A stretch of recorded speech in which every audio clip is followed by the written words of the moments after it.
Hello friends, welcome back to our YouTube channel Vidya Mahasagar. आज हम पढ़ेंगे सरफेस एरिया एंड वॉल्यूम से कुछ और इम्पोर्टेंट क्वेश्चन जो आपके पेपर में आ सकते हैं, जो आपके पेपर का बहुत ही ज्यादा इंपॉर्टेंट है। ठीक हो गया, तो चलिए शुरू करते हैं, आगे बढ़ते हैं वीडियो की तरफ। और जिसने अभी तक चैनल को सब्सक्राइब नहीं किया है, प्लीज चैनल को सब्सक्राइब कर लीजिए। अगर आपको वीडियो पसंद आती है तो लाइक भी कीजिए और अपने दोस्तों के साथ शेयर भी कीजिए। ठीक हो गया, हमने अभी तक जो पढ़ा है 13.1, 13.2, 13.3 और सरफेस एरिया और वॉल्यूम जितने भी होते हैं ट्रेस से और शेयर से, सभी फिगर्स के डायग्राम के, हमने उन सभी चीजों के बारे में पढ़ लिया है। तो चलिए अब हम अगली एक्सरसाइज की ओर बढ़ते हैं। तो पहला क्वेश्चन आपके सामने है, देखिए। A drinking glass is in the shape of a frustum of cone of height 14 centimeter. The diameters of its two circular ends are 4 centimeter and 2 centimeter. Find the capacity of the glass. ठीक हो गया। अब question क्या कह रहे हैं हम वो समझते हैं। क्वेश्चन ये कहना चाह रहा है कि एक पानी पीने वाला गिलास है। ठीक है, ये पानी पीने वाला गिलास मैंने बना रखा है। देखिए, एक पानी पीने वाला गिलास है, सभी के घर में होते हैं पानी पीने वाले गिलास, सभी ने देखे हैं। ठीक, वो एक फ्रस्टम ऑफ कोन के शेप में कह रहे हैं। ठीक हो गया, फ्रस्टम ऑफ कोन यानी कि जिसका तला जो होता है थोड़ा सा कम मोटा, कम चौड़ा होता है जितना उसका मुंह। आपने जितने भी गिलास देखे होंगे, या तो फिर सबके ऊपर से भी नीचे से भी मुंह बराबर होते हैं, मुंह और उसका बेस, या और कोई कोई गिलास देखे होंगे जिनमें जो उनका तला होता है वो थोड़ा कम चौड़ा होता है और ऊपर वाला हिस्सा ज्यादा चौड़ा होता है। तो उस टाइप के हम जो वेसल्स होते हैं, उस टाइप के बर्तनों को हम फ्रस्टम ऑफ कोन भी कह सकते हैं। ठीक है, तो वही चीज बता रहा है कि फ्रस्टम ऑफ कोन है, एक गिलास है जो फ्रस्टम ऑफ कोन के शेप में है, जिसके निचले तले का जो डायमीटर है 2 सेंटीमीटर है और ऊपर वाले का 4 सेंटीमीटर, क्योंकि जो बड़ा होगा उसका ज्यादा होगा ना, तो ऊपर वाले का 4 सेंटीमीटर है। ठीक, और उसने कहा है कि ऑफ हाइट 14 सेंटीमीटर, यानी कि उसकी जो हाइट है, ऊंचाई है, वो 14 सेंटीमीटर है ये। और कह रहा है कि find the capacity of the glass, यानी कि जो गिलास की कैपेसिटी है, यानी कि गिलास में कितना वॉल्यूम पानी आ सकता है, वो हमको निकालना है। ठीक है, सबसे पहले चलिए क्वेश्चन सॉल्व करते हैं। सबसे पहले हम अपने क्वेश्चन में क्या लिखते हैं, गिवन, यानी कि जो जो चीजें हमें दी गई है। देखिए, तो चलिए हमें गिवन है डायमीटर ऑफ अपर बेस। इस ऊपर वाले का जो डायमीटर है वो कितना है, 4 सेंटीमीटर, यानी कि रेडियस क्या हो जाएगा, डायमीटर का आधा, यानी कि 4/2 इज इक्वल टू 2 सेंटीमीटर। ठीक हो गया। फिर डायमीटर ऑफ लोअर बेस, यानी कि इस वाले का डायमीटर भी हमें दिया गया है, कितना है, देखिए 2 सेंटीमीटर, यानी कि इसका जो रेडियस हो जाएगा वो कितना हो जाएगा, 2/2, यानी कि 1 सेंटीमीटर हो जाएगा। हो गया, नहीं हो गया? ठीक है, चलिए आगे को देखिए। फिर देखिए हाइट ऑफ ग्लास, यानी कि 14 सेंटीमीटर है, उसको वो हमारा h हो जाएगा। ठीक हो गया दोस्तों। फिर देखिए अब हमको क्या निकालना है, हमको इसमें निकालना है कैपेसिटी ऑफ द ग्लास, यानी कि वॉल्यूम ऑफ द ग्लास। तो मैंने लिखा volume of glass is equal to volume of frustum of cone. ठीक है, तो volume of frustum of cone होता है, जैसे कोन का होता है 1/3 पाई आर स्क्वायर एच होता है उसमें, लेकिन इसमें क्या होता है, 2 रेडियस होते हैं, यानी कि 1/3 पाई एच R1 का स्क्वायर प्लस R2 का स्क्वायर प्लस R1 R2 का R2। ठीक हो गया। तो हमने अब इसको आगे को सॉल्व करेंगे। देखिए 1/3 तो ऐसी रहा, पाई की वैल्यू हमको क्वेश्चन में दी नहीं गई है कि हमको कितनी रखनी है, तो हम कितनी रखेंगे, 22.7। और हाइट देखिए अब भी हमने यहाँ पर निकाल रखी है, ये 14 सेंटीमीटर रखी हुई है। और R1 कितना है, रेडियस 1 2 सेंटीमीटर, तो 2 का स्क्वायर प्लस रेडियस 2 कितना है 1, यानी कि 1 का स्क्वायर। हमने ये सभी चीज लिख दी। अब R1 है हमारा 2, देखिए 2 लिखा हमने, और R2 है हमारा 1, यानी कि 2 × 1 लिखा हमने। चलिए शाबाश। देखिए फिर 7 से काटा, 7 2 जा 14 होता है, तो यहाँ पर लिख दिया 1/3 22 ऐसे ही आया, इंटू 2 आ गया। ठीक है, अब 2 का स्क्वायर खोला था हमने, कितना था, 2 2 जा 4। ठीक हो गया। और 1 का स्क्वायर यानी कि 1 1 जा 1, और 2 × 1 2 होता है। ठीक हो गया। अब देखिए अब हम इसके आगे क्या करेंगे, इसके आगे हमने किया इनको 22 और 2 का आपस में मल्टीप्लाई किया, यानी कि 44 हो गया, और 4 + 1 कितना था 5, 5 + 2 कितना था 7। जब हम इन सबको आपस में जोड़ेंगे, ये बाहर से मल्टीप्लाई में होगा तो ये हो जाएगा 7। ठीक है, फिर मैंने 44 × 7 क्या, तो आया ये 308/3। अब ये 3 से कट नहीं रहा है, तो मैंने 308/3 यानी कि 102 होल 2/3 सेंटीमीटर में कन्वर्ट कर दिया। तो अगर आप इतना भी लिख के आएंगे बिल्कुल सही है, इतना भी लिख के आएंगे बिल्कुल सही है, इसमें कोई भी दिक्कत नहीं होगी। ठीक है, तो अगर ये क्वेश्चन 6 मार्क्स में आता है तो आप इतना ये होल में भी निकाल के आइएगा, ज्यादा सही रहता है। समझ गए सभी लोग? तो देखिए हमको क्वेश्चन में क्या दिया था, हमको क्वेश्चन में दिया था कि एक गिलास है, पानी पीने वाला गिलास है, जो फ्रस्टम ऑफ कोन के शेप में है, जिसकी हाइट 14 सेंटीमीटर है और उसका एक डायमीटर 4 सेंटीमीटर और दूसरा डायमीटर 2 सेंटीमीटर है। यानी कि हमने यहाँ से दोनों के रेडियस निकाले और हाइट निकाल के दोनों का वॉल्यूम निकाल के इसकी कैपेसिटी निकाल ली। देखो वॉल्यूम ऑफ ग्लास किया हमने, तो कैपेसिटी ऑफ द ग्लास हमारे 102 होल 2/3 सेंटीमीटर क्यूब आ गई। ठीक हो गया। क्यूब क्यों आई, क्योंकि ये हम वॉल्यूम निकालने से वॉल्यूम में क्यूब होता है। ठीक है, समझ गए सभी लोग? चलिए अगले क्वेश्चन की तरफ बढ़ते हैं। तो देखिए अगला क्वेश्चन ये रहा आपकी स्क्रीन पर। ठीक है, तो देखिए इसमें क्या लिखा है, the slant height of a frustum of cone is 4 centimeter and the perimeters of its circular ends are 18 centimeter and 60 centimeter. Find the surface area of the frustum of cone, यानी कि फ्रस्टम जो भी है, ठीक हो गया. The slant height, यानी कि जो इसकी स्लैंट हाइट है, ये देखो ये कितनी दी है हमें, 4 सेंटीमीटर. ठीक है, ये 4 सेंटीमीटर हमको दी गई है. एल हमारी स्लैंट हाइट होती है, हमको सभी को पता है. ठीक है, फिर उसके बाद क्या लिखा है देखो, एंड द पेरीमीटर यानी कि सर्कमफ्रेंस और फिर सर्कुलर एंड्स, यानी कि ऊपर का एंड और नीचे के एंड का जो सर्कमफ्रेंस है वो 18 सेंटीमीटर और 6 है, यानी कि जो बड़ा वाला है उसका सर्कमफ्रेंस होगा 18, जो छोटा वाला होगा उसका सर्कमफ्रेंस होगा 6.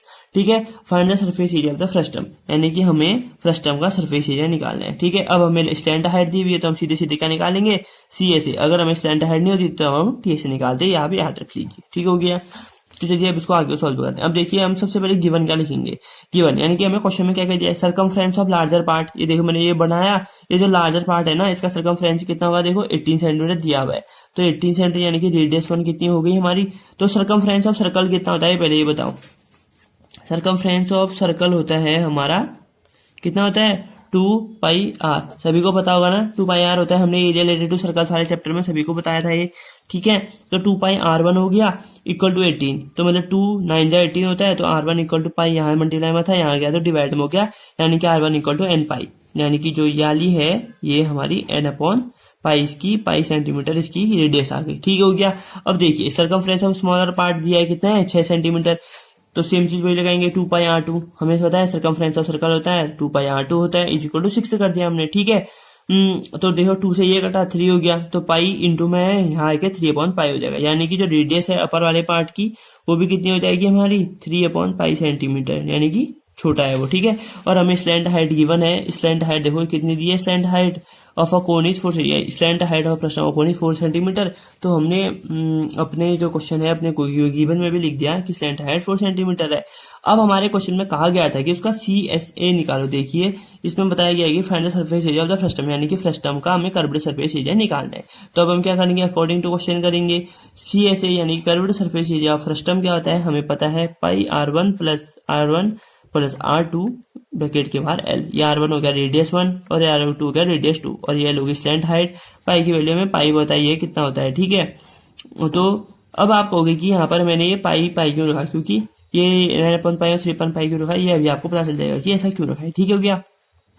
तो चलिए आगे बढ़ते हैं. तो देखिए अब मैंने इसके बाद क्या किया, पाई को तो पाई लेंगे, R1 हमारा देखा 9 अपॉन पाई है R1, तो 9 अपॉन पाई लिख दिया. और R2 हमारा देखो 3 अपॉन पाई है, तो मैंने 3 अपॉन पाई लिख दिया. और L कितना है 4, तो मैंने सभी की वैल्यू इसमें पुट कर दी. ठीक है, अब मैंने क्या किया, अंदर वालों को एलसीएम ले लिया. पाई से पाई ये कॉमन एलसीएम है तो अपॉन पाई आ जाएगा, यानी कि 9 + 3 कितना होता है 12. ठीक है, अब मैंने ये ब्रैकेट खोला तो ये आपस में मल्टीप्लाई में होंगे सभी, यहाँ पर कोई साइन नहीं है, यानी कि मल्टीप्लाई का साइन होगा. तो pi into 12 upon pi into 4, यानी कि पाई से पाई कट गया तो 12 इंटू 4 बचा, यहाँ पर 12 इंटू 4 बचा, यानी कि 12 4 जा 48 सेंटीमीटर स्क्वायर. यानी कि जो हमारा कर्व्ड सरफेस एरिया है फ्रस्टम ऑफ कोन का वो कितना है 48 सेंटीमीटर स्क्वायर. अब अगर यहाँ पर मैंने क्यूब क्यों नहीं लगाया, कहेंगे कुछ लोग क्यूब इसलिए नहीं लगाया क्योंकि हम वहाँ पर वॉल्यूम नहीं निकाल लेते. अगर हम वॉल्यूम निकालते तो हम वहाँ पर क्यूब लगाते. ठीक हो गया, सभी लोग समझ गए. तो अगर समझ गए तो प्लीज वीडियो को लाइक कीजिए और कमेंट करके बताइए. ठीक है, तो चलिए बढ़ते हैं हम अपने अगले क्वेश्चन की ओर, जो भी हमारे एग्जाम पॉइंट ऑफ व्यू से इंपॉर्टेंट है. तो अगला क्वेश्चन आपकी स्क्रीन पर ये रहा. ठीक है, देखिए इस क्वेश्चन को पढ़ने की कोशिश कीजिए. ये एक क्वेश्चन देखो, a fez the cap used by Turks. ये एक फैज यानी कि ये इस टाइप की टोपी होती है, आपने देखा होगा जो टर्क्स होते हैं ना, वो टर्क्स यानी कि जो टर्किश लोग होते हैं उनकी जो टोपी होती है उसको हम फैज कहते हैं, फैज. ठीक है, जैसे हम लोग टोपी पहनते हैं इंडिया में, हम लोग भी टोपी पहनते हैं तो उनका अलग अलग नाम होता है. वैसे ही टर्किश लोग जो होते हैं, टर्की के लोग जो होते हैं, वो एक टोपी पहनते हैं जिसका नाम होता है फैज. वो इस प्रकार की दिखती है, मैंने यहाँ पर इसका डायग्राम बनाया है. ठीक हो गया. तो देखिए इसके बाद क्या लिखा है, is shaped like frustum of कोन, और फ्रस्टम ऑफ कोन की तरफ बनाया गया है. ठीक है, if its radius on the open side is 10 centimetre, यानी कि खुले हुए साइड. यानी कि जब भी आप टोपी पहनते हो, कोई सी भी हम टोपी पहनते हैं, टोपी का जो एक साइड होता है जिस साइड से हम जिस साइड में हम टोपी को सर में डालते हैं वो साइड बड़ा होता है और जो दूसरा साइड होता है वो छोटा होता है, यानी कि बंद होता है, क्लोज्ड होता है दूसरी साइड. ठीक हो गया. तो वही चीज कह रहे हैं, यानी कि ओपन साइड वाले का रेडियस 10 सेंटीमीटर है और यानी कि अपर बेस यानी कि जो उसका बंद हिस्सा है उसका रेडियस कितना है 4 सेंटीमीटर है, ये हमको लिखा हुआ है. And it's slant height is 10 centimetre, यानी कि स्लैंट हाइट कितनी है 10 centimetre. Find the area of material used for making it. अब हमें निकालना है कि इस टोपी को हमको बनाना है तो हमारा कितना एरिया लगेगा. जब हमें स्लैंट हाइट पता है, रेडियस पता है, तो हम सीधे से इसको निकाल लेंगे. ठीक है, सबसे पहले हम क्या करते हैं क्वेश्चन में, अपने क्वेश्चन में क्या वही पता है, सभी को पता है। तो सबसे पहले हम निकालते हैं अपने क्वेश्चन में गिवन स्लैंट हाइट कितनी है 15 सेंटीमीटर, देखो ये लिखा है and it's slant height is 15 centimetre, यानी कि स्लैंट हाइट कितनी होगी 15 सेंटीमीटर। ठीक है, ये एल से डिनोट करते हैं। और रेडियस ऑफ ओपन साइड लिखा है, देखो ये if its radius of its open side is 10 centimetre, 10 centimetre तो हमने लिख दिया radius of open side R1 equal to 10 centimetre ले लिया। And radius at its upper base, यानी कि ऊपर वाले बेस में जो उसकी रेडियस है वो 4 सेंटीमीटर है, दी हुई है, तो हमने भी यहाँ पर 4 सेंटीमीटर लिख दिया। ठीक हो गया दोस्तों, अब हम इसको करते हैं सॉल्व। ठीक है, एरिया ऑफ मटेरियल यूज्ड, अब एरिया ऑफ मटेरियल यूज्ड निकालना है। मैंने आपको बताया था टीएसए में जब भी हम टीएसए निकालते हैं तो हम चारों तरफ का एरिया निकालते हैं। ठीक है, जैसे मैं आपको बोलूँ अगर अभी क्यूबॉइड है, जैसे जिस कमरे में हम बैठे हैं उसका टीएसए निकालें, टोटल सरफेस एरिया, यानी कि आप फर्श भी ऐड करोगे, छत भी ऐड करोगे और दीवालों का चारों दीवालों का एरिया भी ऐड करोगे। ठीक हो गया। अगर मैं वही मैं आपसे कहूँ कि आप कमरे का CSA निकालो, यानी कि आप छत और जमीन वाला हिस्सा हटा दोगे तो बचा हुआ उसको जब उनके एरिया को जब ऐड करोगे तो आपका CSA आता है नहीं आता है। उसी तरीके से जब भी हम इस टोपी को जब बना रहे हैं ना, इस टोपी को तो हम पूरा तो बनाएंगे नहीं, पूरा बंद तो बनाएंगे नहीं, वरना हम सर में कैसे पहनेंगे ना टोपी। तो इससे अगर हम कहें कि हमने इसका नीचे वाला हिस्सा गायब कर रखा है और ऊपर वाला हिस्सा भी गायब कर रखा है, बस कह रहे हैं नीचे वाला हिस्सा गायब और ऊपर वाला हिस्सा गायब, तो इसका जो हम क्या निकालेंगे CSA निकालेंगे। ठीक है, फिर एरिया ऑफ अपर बेस पे जो ऊपर टोपी का ऊपर वाला हिस्सा होता है वो गोल होता है। जैसे अब एक बाल्टी है, बाल्टी के ऊपर नीचे दोनों का हिस्सा एरिया गोल गोल होता है ना, वैसे ही जो इसका ऊपर का हिस्सा है वैसे ही गोल है। ठीक है, तो यानी कि एरिया ऑफ गोल बोले तो सर्कल, तो sir area of upper base यानी कि सर्कुलर हो जाएगा वो। ठीक हो गया, तो इसका एरिया लिख दिया मैंने यहाँ पर πr² स्क्वायर, यानी कि एरिया ऑफ सर्कल होता है πr² होता है, तो उसी वजह से मैंने यहाँ पर πr² स्क्वायर लिख दिया। ठीक है दोस्तों, तो देखिए अब देखिए CSA फ्रस्टम ऑफ कोन क्या होता है, πr1 + r2l होता है, ये हमारा फॉर्मूला, और एरिया बेस इतना होता है। अब हमें R1 कितना पता है, देखिए 10 है, R2 4 है, यानी कि पाई कॉमन ले लिया मैंने दोनों में से, देखो पाई कॉमन ले लिया और R1 की जगह 10 रख दिया और R2 की जगह 4 रख दिया। और L कितना है, स्लैंट हाइट 15 हो गया, तो और पाई R2 रेडियस 2 कितना है 4 सेंटीमीटर, यानी कि 4 सेंटीमीटर का स्क्वायर। तो 10 + 4 कितना होता है, 10 + 4 कितना होता है, देखिए 14 होता है। तो 10 + 4 14 × 15 प्लस 4 का स्क्वायर कितना होता है 16, 4 4 16 होता है, ये सभी को पता है। ठीक है, देखिए आगे को, फिर देखिए 210 है, 210 + 16 कितना हो जाएगा, इसको जब मल्टीप्लाई किया तो आया 210 + 16, पाई कॉमन वैसा ही रहा, तो फिर इसको दोबारा से पाई लिख दिया हमने, 210 + 16 होता है 226। अब पाई की वैल्यू हम लिख देंगे क्योंकि हमें क्वेश्चन में कहीं पर भी दिया नहीं गया है कि देखो कि हमें पाई के टर्म में आंसर निकालना है या फिर 3.14 करके आंसर निकालना है। तो हम पाई की जो स्टैंडर्ड वैल्यू होती है 22.7 जो हम हर जगह यूज करते हैं, हम वही उसी को वहां रख देंगे। ठीक है, तो हमने पाई की वैल्यू रखी 22.7 × 226, अंदर से था वो बाहर आ गया। अब दोनों को जब आपस में मल्टीप्लाई किया तो हमारा 4972 सेंटीमीटर अपॉन 7 सेंटीमीटर स्क्वायर। अगर आप चाहें तो इसको काट भी सकते हैं, लेकिन आपका आंसर आएगा पॉइंट में।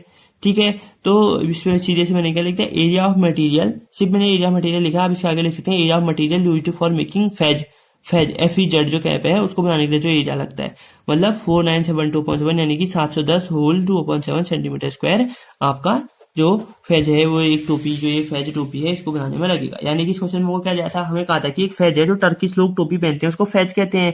ठीक है, उससे खुले वाले साइड का रेडियस है 10 सेंटीमीटर, यानी कि त्रिज्या 10 सेंटीमीटर थी, और जो बंद वाला एरिया यानी ऊपर वाला एरिया उसकी त्रिज्या थी 4 सेंटीमीटर। ठीक है, ये हमको कहा था। और ये जो स्लैंट हाइट थी, जो इसकी ढलान वाली हाइट होती है, वो कितनी थी हमारी 15 सेंटीमीटर। तो हमने इससे कहा था कि इस टोपी को बनाने में कितना एरिया निकालेगा। तो सबसे पहले हमने क्वेश्चन में लिखा जो हमको गिवन चीजें वो लिख दी, फिर उसके बाद क्या लिखा कि हमने एरिया मटेरियल यूज्ड, हमें क्या क्या चीजें इसमें चीजों निकालना था। यहाँ पर लिख सकते हैं हम अकॉर्डिंग टू क्वेश्चन, यानी कि हमने क्वेश्चन से जो निकाला वो चीजें लिख दी। एरिया मटेरियल यूज यानी कि फ्रस्टम ऑफ कोन का CSA निकाला और एरिया ऑफ बेस ऐड कर दिया इसमें। तो फिर जो हमें फेज का CSA निकाला, तो सभी चीज हमने जब किया तो हमारा आया 4972 सेंटीमीटर स्क्वायर। तो ठीक है दोस्तों, यही था हमारा क्वेश्चन, और यही थे जो कुछ इंपोर्टेंट क्वेश्चन जो आपके पेपर में आ सकते हैं। ठीक है, अगर आपको वीडियो पसंद आई तो प्लीज लाइक कीजिए, अपने दोस्त के साथ शेयर कीजिए, सब्सक्राइब कीजिए चैनल को, और मेहनत करते रहिए। जितनी ज्यादा मेहनत करेंगे उतना ही अच्छा फल आपको मिलेगा। ठीक है, मिलते हैं नेक्स्ट वीडियो में, तब तक के लिए थैंक्स फॉर वॉचिंग। 2 गज की दूरी, मास्क है जरूरी, अपना ध्यान रखें, अपने घर वालों का ध्यान रखें, और आसपास साफ सफाई बनाए रखें, जिससे कि बीमारियां दूर भागेंगी। और चैनल को लाइक, शेयर, सब्सक्राइब और कमेंट करना ना भूलें। और तब तक के लिए कल मिलते हैं। थैंक्स फॉर वॉचिंग, धन्यवाद।